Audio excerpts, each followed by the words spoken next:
പിണറായി വിജയന്റെ അധികാരത്തണലിൽ KSU നേതാക്കളെ തല്ലിക്കൊല്ലാൻ ശ്രമിച്ച എല്ലാ പോലീസുകാരുടെയും കാര്യത്തിൽ തീരുമാനമായിരിക്കുകയാണ്. എന്നാൽ ക്രിമിനലിനോടൊപ്പം ഒരു പ്രമുഖന്റെ പങ്കും ഇവിടെ ചർച്ചയായി വരുന്നു. പോലീസുകാരുടെ സസ്പെൻഷൻ ഓർഡർ ഇങ്ങനെ തയ്യാറായി കഴിഞ്ഞതോടെ ആ പ്രമുഖനിലേക്കും കാര്യങ്ങൾ നീങ്ങുകയാണ്. പോലീസുകാർക്ക് അന്വേഷണ വിധേയമായിട്ടാണ് സസ്പെൻഷൻ ഉണ്ടാവുക എങ്കിലും കുറ്റം തെളിഞ്ഞാൽ അവരെ ഡിസ്മിസ് ചെയ്യും എന്നുള്ളത് ഉറപ്പാണ്. നരനായാട്ടിനെതിരെ കോടതി ഇടപെട്ടിട്ടും കുറ്റവാളികളെ ഒരു ചുക്കും ചെയ്തിട്ടില്ല എന്ന് പറഞ്ഞാൽ അതിൻ്റെ പിന്നിലുള്ളത് പ്രമുഖൻ ചില്ലറക്കാരനല്ല.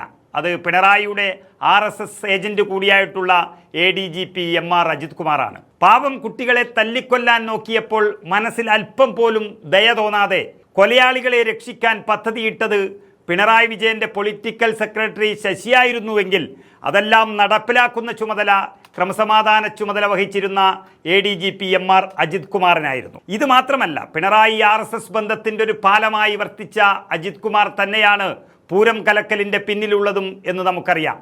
അങ്ങനെ BJPയുടെയും CPMന്റെയും വിശ്വസ്തനായ അജിത് കുമാറിന് കോൺഗ്രസിനെ ഇല്ലാതാക്കാൻ ഇതുവരെ കഴിഞ്ഞിട്ടില്ല. പക്ഷേ ഇപ്പോൾ ഭരണം മാറിയതിനു ശേഷം ഞാൻ കോൺഗ്രസ്സുകാരനായിരുന്നുവെന്നും പണ്ട് KSU നേതാവായിരുന്നു എന്നൊക്കെ പറഞ്ഞ് ചങ്ങാത്തം കൂടാൻ തുടങ്ങിയിട്ടുണ്ട് MR അജിത് കുമാർ. എന്നാൽ P ശശിയുമായി ചേർന്ന് കോൺഗ്രസിനെ ഇല്ലാതാക്കാനും അഴിമതി നടത്താനും കൂട്ടുനിന്ന ഒരാളെ രമേശ് ചെന്നിത്തല ചങ്ങാതിയാക്കുമെന്ന് തോന്നുന്നില്ല.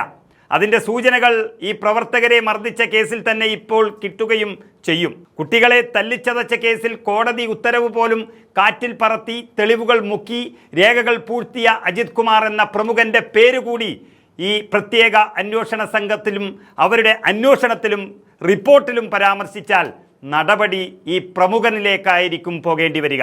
പക്ഷേ കീഴുദ്യോഗസ്ഥർ ഒരു ADGPയുടെ അല്ലെങ്കിൽ നാളെ DGP ആകാൻ സാധ്യതയുള്ള ഒരാളുടെ പേര് കുറ്റപത്രത്തിൽ അത്ര എളുപ്പത്തിൽ പറയുമോ എന്നുള്ളത് സംശയമാണ്.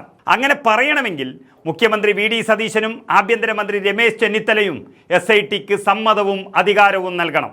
അത്രയ്ക്കും വലിയ തെറ്റാണ് ഉത്തരവാദപ്പെട്ട ഒരു സ്ഥാനത്തിരുന്നു കൊണ്ട് MR അജിത് കുമാർ ചെയ്തിരിക്കുന്നത്. കേസ് ഡയറിയും അന്വേഷണ റിപ്പോർട്ടും അട്ടിമറിച്ചു എന്ന് മാത്രമല്ല, ആദ്യം കണ്ടെത്തിയ യഥാർത്ഥ റിപ്പോർട്ട് അത് കുട്ടികളെ തല്ലിച്ചതച്ചത് നിയമവിരുദ്ധമാണെന്നും ചട്ടവിരുദ്ധമാണെന്നും കണ്ടെത്തിയ ആ റിപ്പോർട്ട് ADGPയുടെ ഓഫീസിൽ കൊണ്ടുവന്ന് അവിടെ വെച്ച് തന്നെ കീറിക്കളഞ്ഞു എന്നുള്ളതാണ് ഇപ്പോൾ ഞെട്ടിപ്പിക്കുന്നത്. അതിനുശേഷം ഈ ക്രിമിനലുകളായ ഗൺമാൻമാരെ രക്ഷിക്കാൻ വേണ്ടി പുതിയൊരു വ്യാജ റിപ്പോർട്ട് ഉണ്ടാക്കി എന്നാണ് അജിത് കുമാറിനെതിരെ ഇപ്പോൾ തെളിഞ്ഞിരിക്കുന്നത്. ഇതുറപ്പായും പണി വാങ്ങിക്കാൻ പാകത്തിലുള്ളൊരു കേസാണ് അദ്ദേഹത്തിനെതിരെ.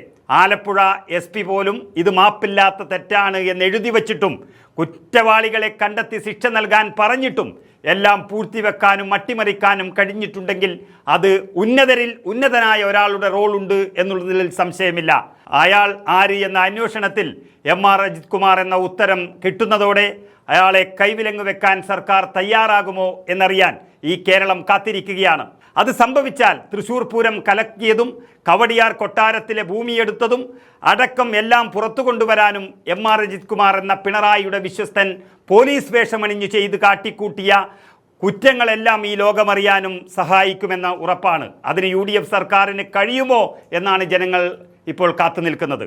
കുട്ടികളെ പട്ടികളെ പോലെ തല്ലിയ കേസ് അതിനൊരു നിമിത്തമായി മാറുമെന്ന വിശ്വാസമാണ് കേരളത്തിനുള്ളത്.